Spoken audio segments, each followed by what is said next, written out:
Yamaha V8 350 horsepower engines are just amazing. I'm going to take the cowling off to check the oil, and you can see how it's possible to do that. I've just undone the latch there and the two in the back.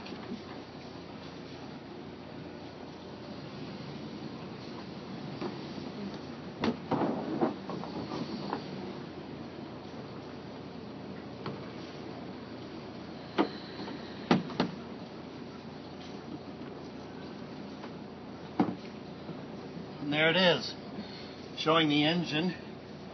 The oil stick is right there, so I can just pull it up and check the oil level. If I need to add oil, it's so convenient, just right here.